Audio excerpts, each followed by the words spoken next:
Hi, my name is Chris Protzman, and this is my capstone project for 2013, Jargon Filter. Jargon Filter kind of stemmed from this idea that a lot of students who come for a four-year degree are required to take a basic set of introductory English courses. English 101, which is just an introduction to English in of itself, reading, writing, and responding on those books that you read. But beyond that, you have to take courses such as creative writing to satisfy your English requirement. And so my thought process was, so many of these students are taking these courses, and all this work just ends up lying dormant on their laptop for years to come, or shoved in a drawer, and it never really sees the light of day again.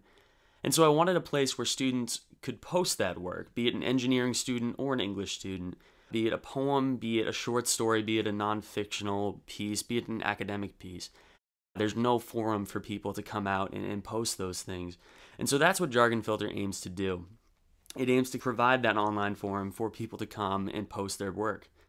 Jargon Filter is built in a pretty intuitive program called Joomla. It's a web development system, web development platform, and it provided really the best, easiest way, with my knowledge and skill set, to make Jargon Filter a reality.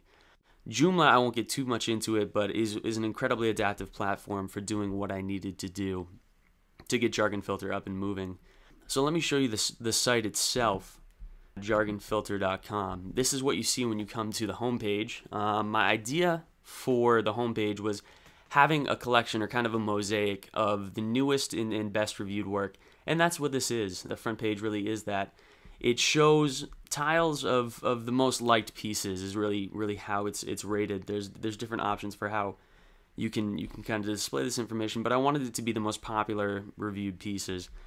So right here is just a sample of what kind of things will be up on the site once it really takes off. It has a simple intuitive like button at the top. If you want to take a closer look at a piece, you can click read more. Brings you right to the article. Not too hard to understand, which is really what I wanted to go for. I wanted it to be intuitive. But let's log in real quickly.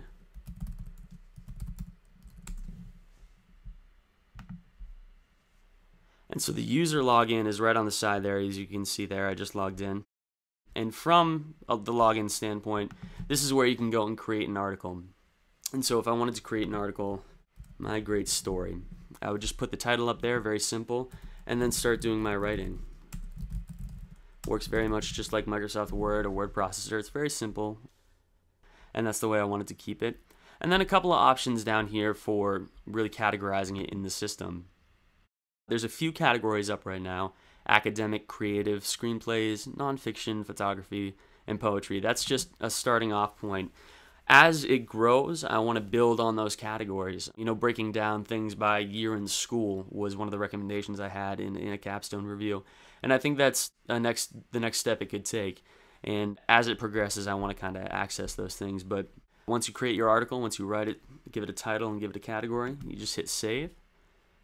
And then that article shows up on the front page. As articles load in that are more popular, those most well-reviewed articles will be up top, and you get an article successfully submitted piece right up there. Once you're logged into, another thing that you can do is you can comment on pieces, and this is one of the other aspects of it that I wanted to bring to the site, the chance for collaboration and peer review.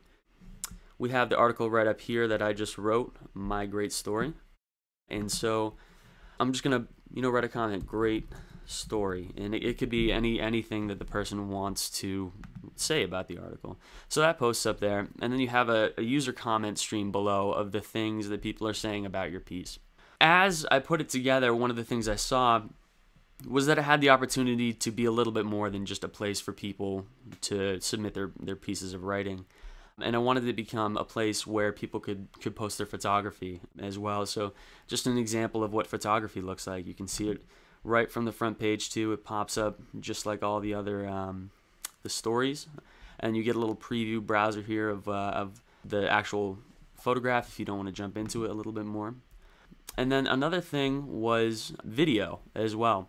So Derek O'Brien, one of the kids in my capstone class, is a photographer, and he put together a compilation of some of his work. So the site has the ability to post video work as well.